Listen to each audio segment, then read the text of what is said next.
ఆదాయానికి మించిన ఆస్తుల కేసులో అయితే ఏసీబీ అరెస్ట్ చేసిన రియల్ ఎస్టేట్ రెగ్యులేటరీ అథారిటీ అంటే రెరా కార్యదర్శి ఎవరైతే ఉన్నారో బాలకృష్ణ బినామీలపై ఇప్పుడు ఆ శాఖ దృష్టి సారించినట్టు కనిపిస్తోంది. హెచ్ఎండిఏ డైరెక్టర్గా పనిచేసిన ఈయన 6 నెలల కింద రెరాకు కూడా బదిలీ అయ్యారు. సో తవ్వే కొద్దిగా రకరకాల విషయాలు బయటకు వస్తున్నాయి. 400 కోట్లకు సంబంధించిన అక్రమాస్తులు కలిగి ఉన్నారు అన్నటువంటిది ఈరోజు రిమాండ్ రిపోర్ట్లో బయటపడినటువంటి సిచ్యువేషన్. కానీ ఇంత పెద్ద మొత్తంలో ఒక ఆఫీసర్ ఎలా సంపాదించగలిగారు, ఆర్ ఎట్లా అక్రమాలకు పాల్పడ్డారు అనేది ఇప్పుడు అందరూ చర్చించుకుంటున్న అంశం. సో దీనిపైనే మాట్లాడే ప్రయత్నం చేయబోతున్నాం. మనతో పాటు జాయిన్ అవుతున్నారు నంది రామేశ్వరరావు గారు, ఆయన real estate expert. Sir hello sir. Hello అండి. Yes sir. సార్ కామన్ పబ్లిక్కి ఇప్పుడు ఈ వార్త విన్న తర్వాత మాత్రం చాలా డౌట్స్ ఉన్నాయి. ఒక ఆఫీసర్ హెచ్ఎండిఏలో వర్క్ చేశారు డైరెక్టర్గా, ఇప్పుడు మాజీ డైరెక్టర్, ఇప్పుడు రెరాలో కొనసాగుతున్నారు. అట్లాంటి వ్యక్తి దగ్గర 400 కోట్ల రూపాయల అక్రమార్జనని బయట పెట్టారు అని అంటే ఆఫీసర్ ఏంది 400 కోట్ల రూపాయలు ఆయన దగ్గర బయటపడడం ఏంటి అనేది ఇప్పుడు అతిపెద్ద క్వశ్చన్ సార్.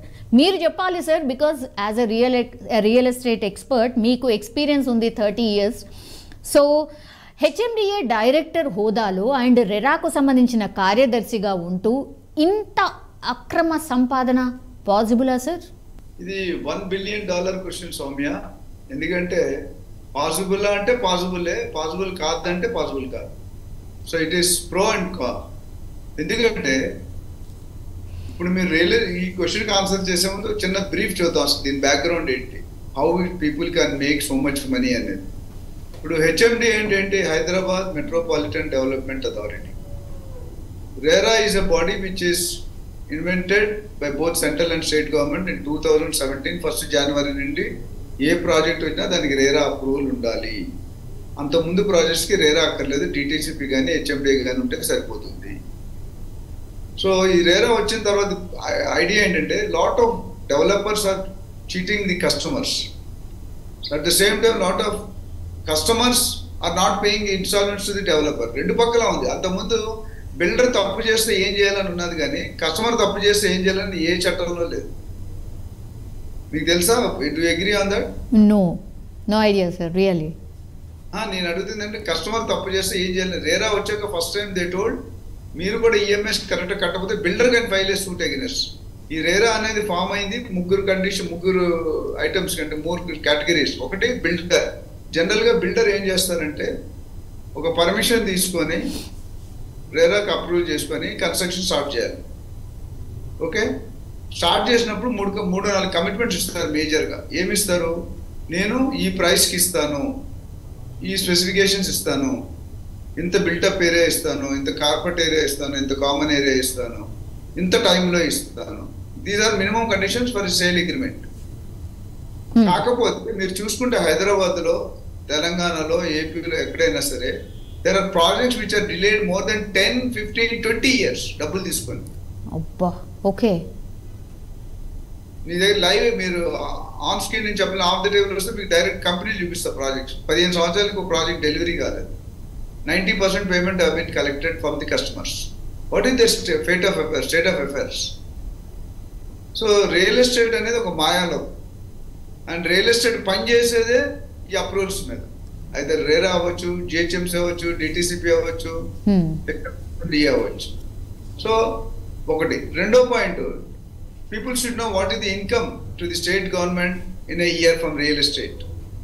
కేవలం every month on an average 4,000 to 5,000 registrations అవుతాయి మీకు. అంటే 3,000 నుండి 4,000 కోట్లు per month income, government direct income only through registrations. Overall గా 30,000 to 35,000 or 40,000 crores income. Second, indirectly from real estate, నాలా కన్వర్షన్, డెవలప్మెంట్ ఛార్జెస్, ఈ charges, BRS, penalty, ఇవన్నీ కలిపి 30,000-40,000 కోట్లు వస్తాయి. Okay. So that means around 70, నాకు ఎగ్జాక్ట్ ఫిగర్ లేదు, 70,000-80,000 crores only from real estate. Okay, గవర్నమెంట్కి వచ్చేది ఇన్కమ్. గవర్నమెంట్కి వచ్చేది from various sources through direct and indirect. So 70,000-80,000 కోట్లు, 300 కోట్లు, 400 కోట్లు ఏమాత్రం. అందుకు ఆ ఫిగర్ చెప్పాను. I think you're trying to get my point. Yes, sir. So ఎవరైతే ఇప్పుడు మీరు అడుగుతున్నారో so called secretary of RERA or ex director of HMDA, ఆయన పొజిషన్లో ఉన్నది 6 years, ఆల్మోస్ట్ 7 years, 2018 to 2023లో హెచ్ఎంఏ డైరెక్టర్గా ఉన్నారు.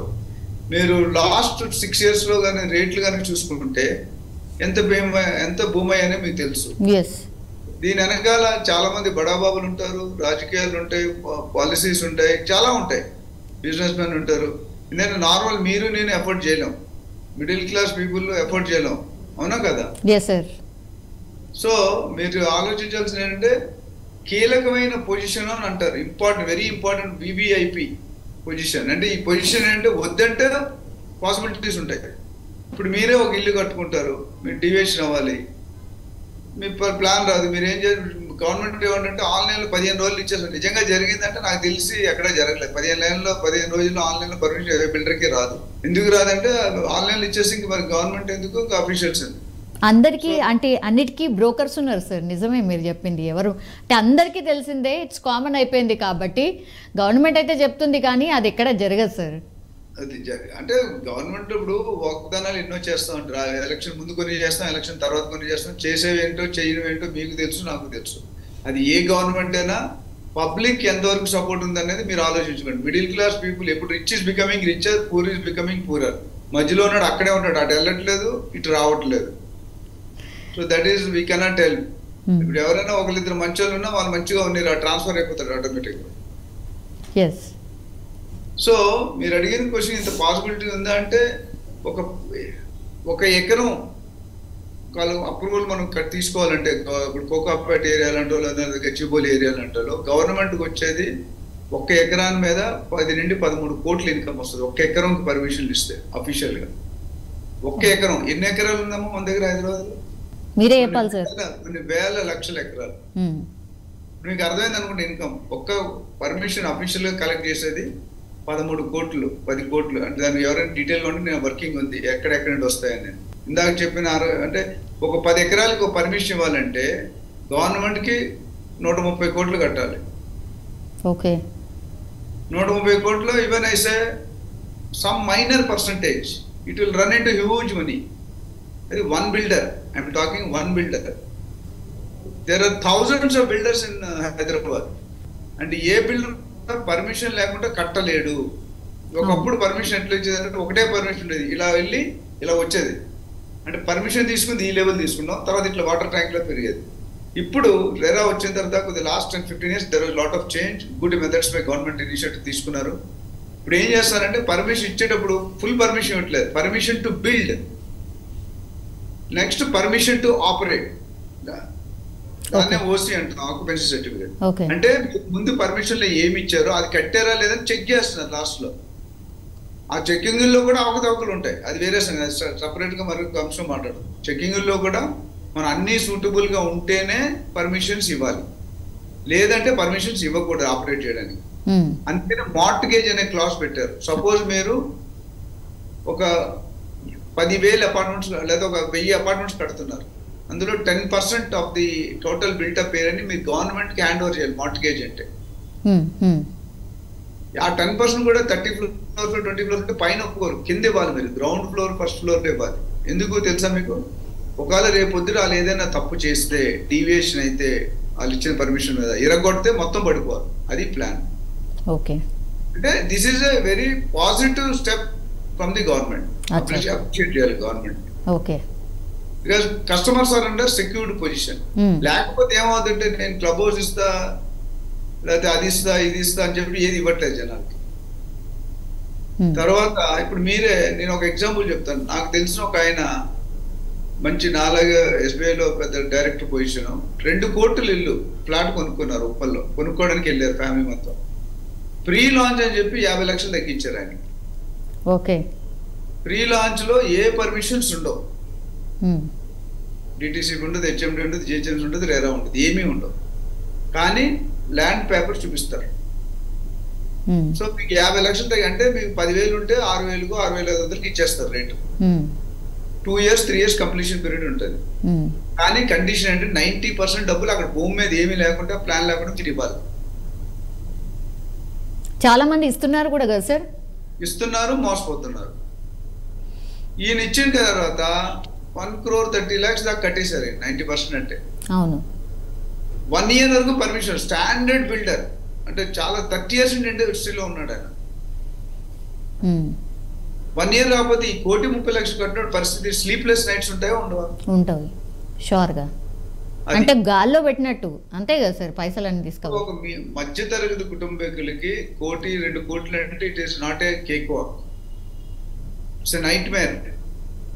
లైఫ్ లో ఒక్కసారి లేదా 2 సార్లు కొనుక్కోగలుగుతాం కరెక్ట్ గా అఫీషియల్ గా సంపాదిస్తాం, ఎథికల్ గా సంపాదిస్తాం. అంతకంటే ఎక్కువ మీ శాలరీ మేము ₹1,00,000 ఉన్నా సరే కొనలేదు. అంటే పెద్ద పెద్ద కంపెనీస్ ఆఫర్ చేస్తున్నాయి కాబట్టి బ్రాండ్ ఉంది కదా, గతంలో జరిగిన వెంచర్స్ ఉన్నాయి కదా, అవన్నీ చూసి మేబీ పెడుతున్నారు సార్. వాళ్ళు కూడా మోసం చేసేస్తున్నారు అంతే కదా సార్? మోసం చేస్తాను అనుకోండి, మోసం చేయడానికి మనం అవకాశం ఇస్తామని చెప్పండి. మోసం చేస్తారు అనుకుంటుంది. We are the public who are believing. ఎందుకు బిలీవ్ చేస్తారు? ఫ్రీగా వస్తే పని అయితే తాగేస్తారు. So don't get wherever there is a discount, doubt that builder, doubt that vendor, doubt that shop. మీరు ఎందుకు క్లాత్ స్టోర్స్ చూడండి, బ్రదర్స్ 50% పెద్ద ఫిగర్ రాస్తాడు బోర్డు మీద. లోన్కి వెళ్ళాక 50,000 చీర కొనిపెట్టి దాని మీద 50% ఇస్తా ఉంటాడు. Okay, coming back. So real estate అనేది ఇట్స్ బిగ్ ఓషన్ అండి. చూసుకుంటే ఒక బిల్డింగ్ లో మనం కట్టాలంటే ఒక ప్రాజెక్ట్ చూసుకుంటే కొన్ని 100 కోట్లు 1000 కోట్లు ఉంటాయి. ఇప్పుడు మనం గచ్చిబౌలి అన్నీ చూసుకుంటే హై రైజ్ 30 floors 40 floors. ఇప్పుడు లేటెస్ట్ ఏంటంటే అన్లిమిటెడ్ FSI అంటాం, ఫ్లోర్ స్పేస్ ఇండెక్స్. మన ఒక్క గవర్నమెంట్ ఎందుకు అంత డెవలప్మెంట్ ఉందంటే, ఇప్పుడు కోకాపేటలో 100 కోట్లు పెట్టాడు. 100 కోట్లు పెడితే ఆయన స్క్వేర్ ఫీట్ 5,000 10,000 అమ్మితే డబ్బులు రావు బిల్డర్కి. బికాస్ హై రైజ్ కన్స్ట్రక్షన్ ఎప్పుడు మెటీరియల్ పైకి వెళ్తున్న కొద్ది రేట్లు పెరిగిపోతాయి. 5 floors లో మనం 5,000 10,000 అమ్మితే 40-50 floors లో you have to sell at 20-30-40,000 per square feet. కాబట్టి మనీ అనేది ఇక్కడ పాసిబిలిటీస్ ఎట్లా ఉన్నాయంటే, when I'm going win win సిచ్యువేషన్కి వస్తారండి. ప్రాపర్టీలో ఏదో లోపం ఉంటుంది. మన హైదరాబాద్లో 80% of the lands are litigated lands. 80%? Yes. కొన్ని 70%, మినిమం అబౌవ్ 50% లిటిగేటెడ్ అంటే దానికి ఏదో ఒక లోపం ఉంటుంది. ఇప్పుడు ఫిజికల్లీ హ్యాండిక్యాప్డ్ సర్టిఫికేట్ ఇస్తారు గవర్నమెంట్. పెద్ద లోపం ఇస్తారు, చిన్న లోపం ఇస్తారు. ఇక్కడ అదే చెప్తున్నాను. చిన్న లోపం కూడా లోపమే, పెద్ద లోపం. ఫర్ ఎగ్జాంపుల్ లింక్ డాక్యుమెంట్స్ అంటాం. మీకు ఐడియా, మీరు డౌట్గా ఉన్నారు కాబట్టి. లింక్ డాక్యుమెంట్స్ అంటే ఏంటంటే, ఇప్పుడు మీరున్నారు, మీ ముత్తాత ఉన్నారు, ముత్తాత తర్వాత మీ తాతగారు వచ్చారు, మీ తాతగారి తర్వాత మీ నాన్నగారు వచ్చారు, మీ నాన్నగారి తర్వాత మీరు వచ్చారు, తర్వాత మీ పిల్లలు వస్తారు. There is link between each person. Suppose మధ్యలో ఒక లింక్ ఆటోమేటిక్గా అనుకోకుండా అయిపోయింది, లింక్ తప్పిపోతుంది అంటే వీళ్ళమ్మ ఉండదు. సడన్ గా అయిపోయింది అనుకోండి ఏదైనా ఎవరికైనా, వీళ్ళమ్మ ఉండదు. అప్పుడు లింక్ మిస్ అయినట్టే కదా. One weak link in a chain collapses the whole vehicle. Weak link in a chain collapse. Exactly అదే చెప్తున్నాను నేను రియల్ ఎస్టేట్. అంటే నాకు ఎగ్జాంపుల్ ఫాస్ట్ గా రావు, కొద్దిగా హార్ష్ గా ఉంటాయి, బట్ మైండ్ కి అర్థం అవుతాయని చెప్తున్నాను. సో ఆ మ్యూటేషన్ చేయకపోతే ఆ డాక్యుమెంట్ పనికిరాదు, పర్మిషన్ ఇవ్వరు. ఇది ఎప్పుడో 30 సంవత్సరాల కింద చదివింటే అప్పుడు అవగాహన లేదు, అంత లా లేదు, అంత సోషల్ మీడియా లేదు, అంత వాట్సాప్ లేవు అప్పుడు. సో నోబడి అప్పుడున్న మీ పేరెంట్స్ లేదా పేరెంట్స్ ఎవరికి తెలియదు ఇలా చేయాలి అని. ఫస్ట్ ఆయన ఇదైపోయిందని ఆ బాధల్లో ఉంటారు కానీ ఈ బాధల్లో ఉంటారు కదా. So that is a drawback. అట్లా రకరకాలుగా మనం మాట్లాడుకోవచ్చు. సో ఈ లోపాలు ఉంటే పర్మిషన్ ఇవ్వకూడదు అఫీషియల్గా. బట్ పర్మిషన్ కావాలంటే మనం ఏం చేయాలి? ఒకటి గుర్తుపెట్టుకోండి, ఒకటి పైకి రావాలంటే ఇంకొకటి కిందకి వెళ్ళాలి. Simple equation. ఒకటి పైకి రావాలంటే ఒకటి కిందకి వెళ్ళాలి. You got it now? So scope ఉంది. అయితే మనం వాడుకోవాలా లేదా అనేది గవర్నమెంట్ పొజిషన్ అండి. దే ఆర్ పబ్లిక్ సర్వెంట్స్ అండి. That is their not their asset. Public ఎన్నుకొని పొలిటిక్స్ కానీ government employee, they are all bureaucrats కానీ గవర్నమెంట్ సర్వీస్ పబ్లిక్ సర్వీస్ చేయడానికి వచ్చారు. ఆ సర్వీస్లో ఎంత నిజాయితీగా ఉంటే అంత మంచిది. కాకపోతే కొంతమంది ఉంటారు, టెంప్ట్ అవుతారు. మనకు మా మార్కెట్లో కనిపించే అన్ని టెంప్టింగ్గా ఉంటాయి. మనకి నోటికి ఏదైతే బాగా నచ్చితే ఎక్కువ తింటాం, అది డేంజర్ టు ది హెల్త్. మీరు గుర్తుపెట్టుకోండి. You like sweet, you consume everyday ½ kg sweet. 5 years diabetes convert అయిపోతారు.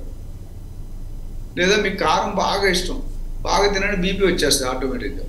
ఇక్కడ కూడా అంతే. ఇప్పుడు తీసుకునేదానికి నేను తీసుకునేవాడు తప్పండి, ఇచ్చేవాళ్ళు తప్పండి. ఫస్ట్ తీసుకునేవాడు కంటే ఇచ్చేవాడు తప్పు. ఇచ్చేవాళ్ళు ఎంకరేజ్ చేయబట్టే కదా వాళ్ళు తీసుకుంటున్నారు.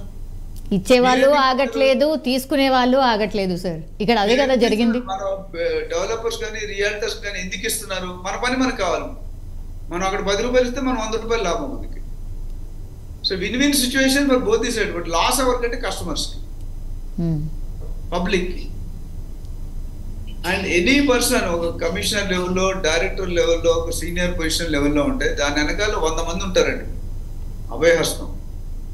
1 person cannot do all the things. ఆ పర్సన్కి వెనకాల ఎంతో బ్యాక్గ్రౌండ్ ఉంటుంది. తీగ లాగితే డొంక కదులుతుంది అంటారు.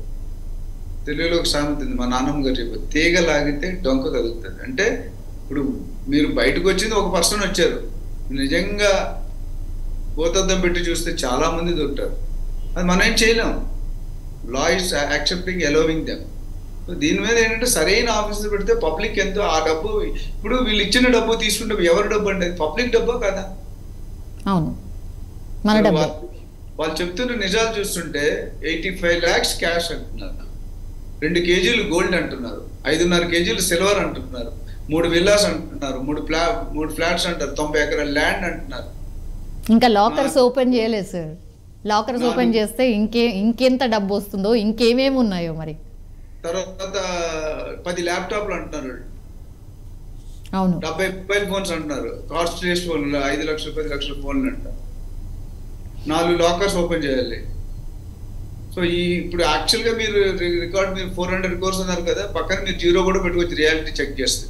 ఓ గాడ్, 4,000 crores? ఇప్పుడు మార్కెట్ వాల్యూలో ఎసెట్స్ ఉన్నాయండి, ఇన్ని కోట్లు అని చెప్తున్నారు. మార్కెట్ రేట్ ఎంత ఉంటుందో మీకు తెలుసు, నాకు తెలుసు. దాన్ని 10 times చేసుకోవాలి. మీరు గుర్తుపెట్టుకోండి, సింపుల్. మీకు ఈ రోజు కూడా రియల్ ఎస్టేట్ లో మీరు కానీ ఒక ప్రాపర్టీ కొన్నారనుకోండి, మీరు మీ హస్బెండ్, మీకు అమ్మేవాడికి తప్ప 3వ వ్యక్తికి ఎవరికైనా తెలుసా రేట్ ఎంతో? 120% తెలియదు.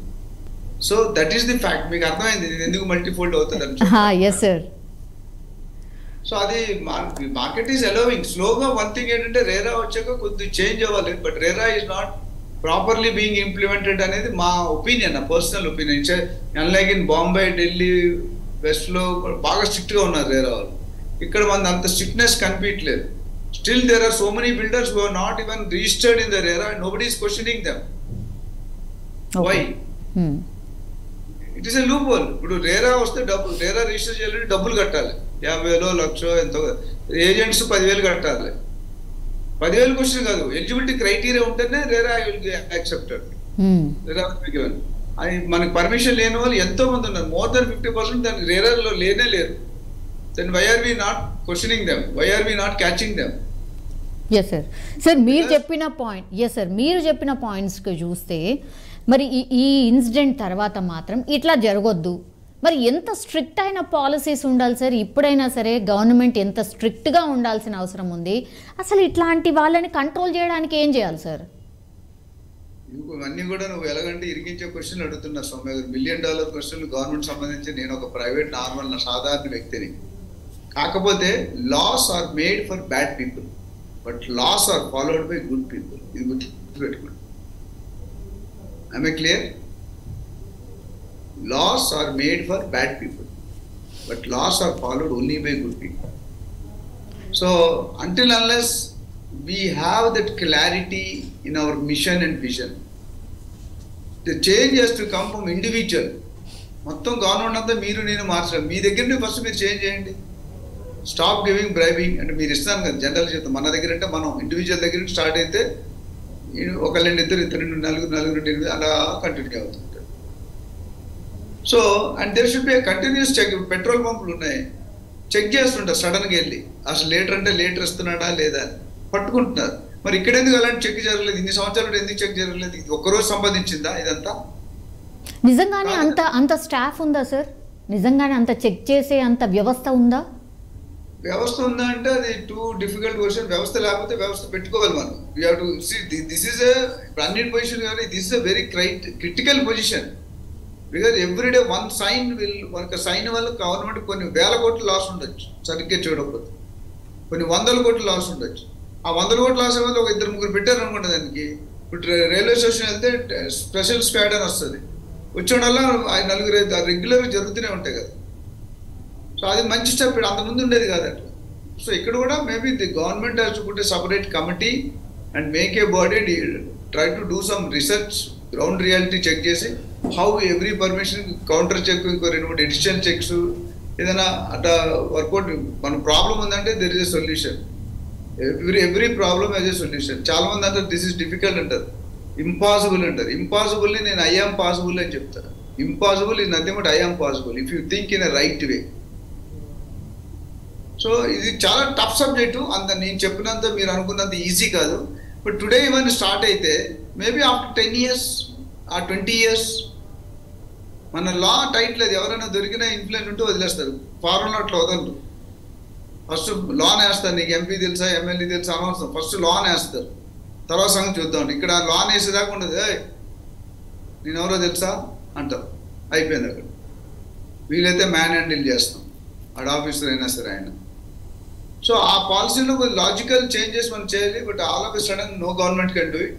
బట్ డెఫినెట్లీ ఇప్పుడు మనకి ఇన్ఫ్రాస్ట్రక్చర్ డెవలప్ చేయడంలో కానీ, మన ఔటర్ రింగ్ రోడ్ కానీ, RRR కానీ, ఎయిర్పోర్ట్ కానీ, 6 lane హైవే కానీ మంచి పాయింట్స్ చేస్తున్నారు గవర్నమెంట్. అన్ని గవర్నమెంట్, నేను ఇప్పుడున్న గవర్నమెంట్ ఉన్నా లేకపోతే పాత గవర్నమెంట్ ఉన్నా, అన్ని గవర్నమెంట్ కూడా రామారావు గారు వచ్చిన దగ్గర నుండి కూడా, రామారావు గారు వచ్చారు, చంద్రబాబు నాయుడు గారు వచ్చారు, రాజశేఖర రెడ్డి గారు వచ్చారు, కిరణ్ కుమార్ రెడ్డి వచ్చారు, రోసయ్య వచ్చారు, అందరూ everybody has contributed to the real estate and city growth. ఇందులో నాకు డౌట్ లేదు. బట్ రాను రాను ఏమవుతుంటే 30 సంవత్సరాల క్రితం 10 రూపాయలు ఉన్నది ఇప్పుడు 300 రూపాయలు అయిపోయింది. యా సార్, ఎందుకు సార్ అంత పెరగడానికి రీజన్ ఏంటి సార్? అసలు అఫోర్డబుల్ ప్రైజెసే లేవు సార్, దారుణం అయిపోయినాయి. కొనడానికి అసలు ఛాయిసే లేకుండా అయిపోయింది సార్. మనకి ప్రపంచంలో ఎప్పటికీ పెరిగేది ఏంటండి, రోజు పెరిగేది ఏంటి? పాపులేషన్. మనం నెంబర్ 1కి వచ్చేసాం. హమ్ కిసీ సే కమ్ నహీ, నెంబర్ 1 పొజిషన్లోకి వచ్చాం. ఎందుకు? చైనాను కూడా బీట్ చేసాం. కానీ ఎప్పటికీ పెరగంది ఏంటో తెలుసా? భూమి. శోభన్ బాబు గారు స్వర్గీయులు చెప్పారు, భూమి 50 సంవత్సరాల ముందు ఎంత ఉందో, 30 సంవత్సరాల ముందు ఎంత ఉందో, ఇప్పుడు ఎంత ఉందో, అప్పటికి ఇప్పటికి అంతే ఉంది. ఇంకో చాలా మంది తెలియని సీక్రెట్ ఏంటంటే 100% భూమి అనుకుంటే 75% నీళ్ళు, ఓషన్స్ అవును వరల్డ్ లో, రైట్? మిగతా 20% 5% గుట్టలు, కొండలు, హిమాలయాలు పోతాయి. మిగిలింది ఎంతమ్మా? 20%. ఈ 20%లో మన 50 సంవత్సరాలు మన పాపులేషన్ ఎంత తెలుసు? 30 కోట్లు, 40 కోట్లు ఏదో ఉంటుంది, రైట్? ఇప్పుడు ఎంత అయింది? 140 కోట్లు. కాబట్టి సో ఇప్పుడు ఏమవుతుందంటే మన ముత్తాతల దగ్గరికి వెళ్ళినప్పుడు 100 ఎకరాలు ఉండేవి, మనకు తెలియదు, మనం పుట్టలేదు కాబట్టి. మన తాతలకు వచ్చేసరికి 5-10 ఎకరాలు వచ్చాయి. మన నాన్న వచ్చేసరికి గజాలకు వచ్చేసాం. మనం వచ్చేసరికి అడుగుల్లో కొనుక్కుంటాం. మన పిల్లలు వచ్చేసరికి ఇంచుల్లో కొనుక్కుంటారు. మన మనవాళ్ళు వచ్చేసరికి సెంటీమీటర్లో కొనుక్కుంటారు. మన మునిమనవాళ్ళు వచ్చేసరికి మిల్లీమీటర్లో కొనుక్కుంటారు. మీకు నవ్వొస్తుంది కానీ ఫ్యాక్ట్ ఇదే, రియాలిటీ ఫ్యాక్ట్ ఇది. భూమికి రేట్లు ఎందుకు పెరిగాయంటే ఇంతకుముందు 10 ప్లాట్ ఉంటే కొనేవాడు ఒకడు ఉండేవాడు కాదు. ఈరోజు ఒక ప్లాట్ ఉంటే కొనేవాడు 100 మంది ఉన్నారు. ఏమవుతుంది రేటు? ఒక అబ్బాయికి 10 మంది అమ్మాయిలు అనుకుంటే చాయిస్ ఎక్కువ ఉంటుంది. అంతమంది చాయిస్ ఉండేది. అమ్మ నాన్న చెప్పి తల కట్టించుకుంటే మెడ ఉంచి కట్టుకునేవారు. ఇప్పుడు కట్టుకుంటున్నారు ఎవరైనా అట్లా? అబ్బాయిలు కట్టుకోవట్లేదు, అమ్మాయిలు కట్టుకోవట్లేదు.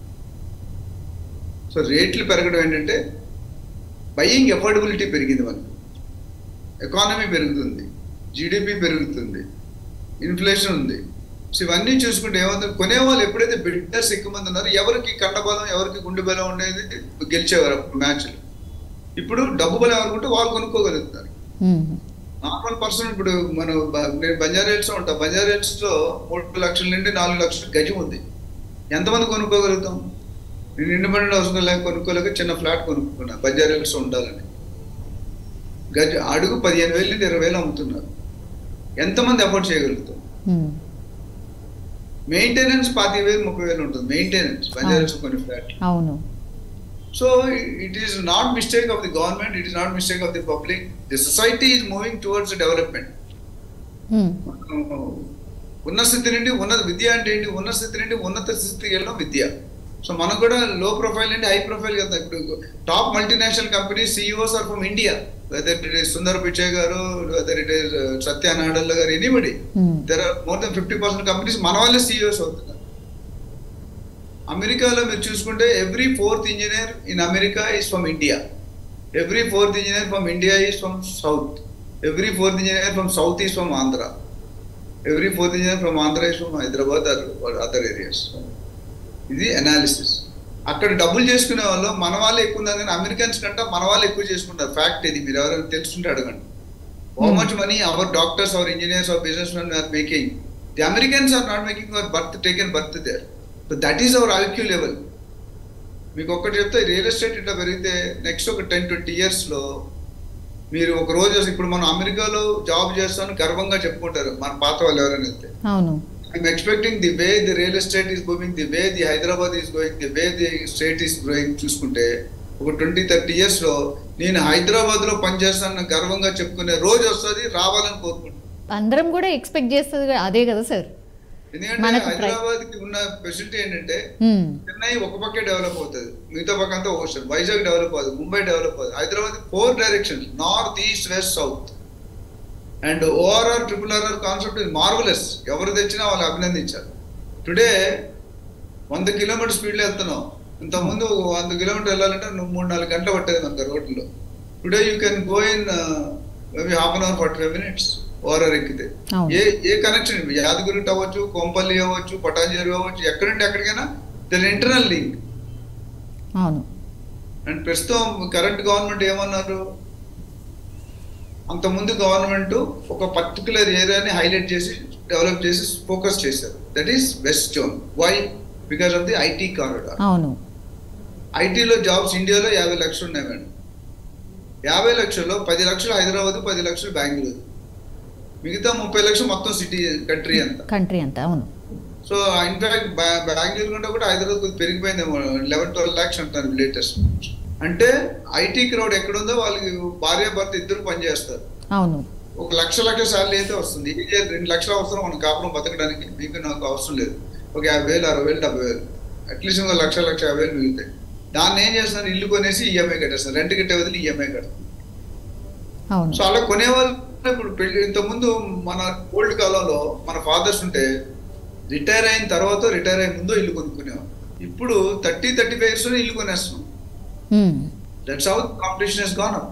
అవైలబిలిటీ తక్కువైపోతేనే కొనేవాళ్ళు ఎక్కువ అవుతున్నారు. డబ్బు ఏం చేసుకోవాలో తెలియట్లేదు. దీన్ని అడ్వాంటేజ్ తీసుకుంటున్నారు బడాబాబు.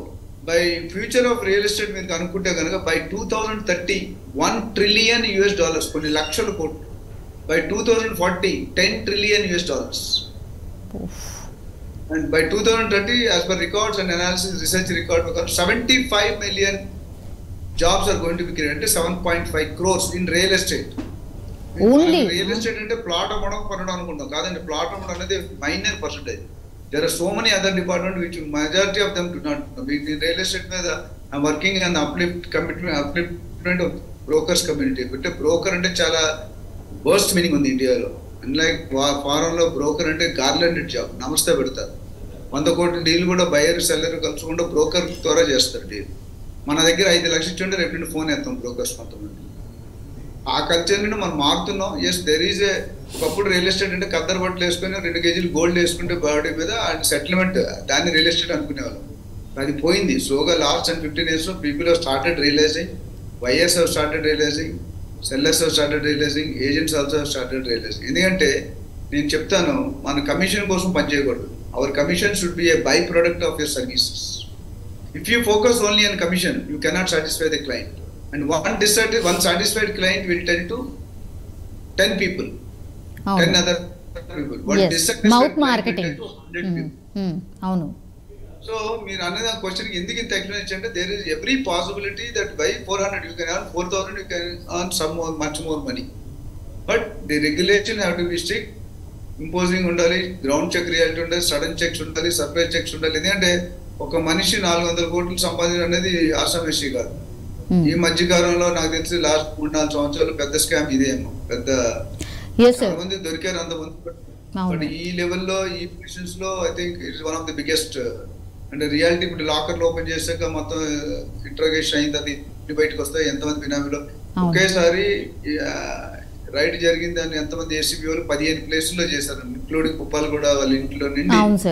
17 ప్లేసెస్ సార్, 17 ప్లేసెస్ లో చేశారంటే వాళ్ళకి ఎంత నిఘా పెట్టారు, ఎంత ఇన్ఫర్మేషన్ ఉంటేనే చేస్తారు కదా. అవును. అండ్ ఈ రైడ్స్ కూడా నాకు తెలిసినప్పుడు నేను చాలాసార్లు చూసాను, ఎర్లీ మార్నింగ్ జరుగుతుంటాయి బయటకి వెళ్తాను కాబట్టి.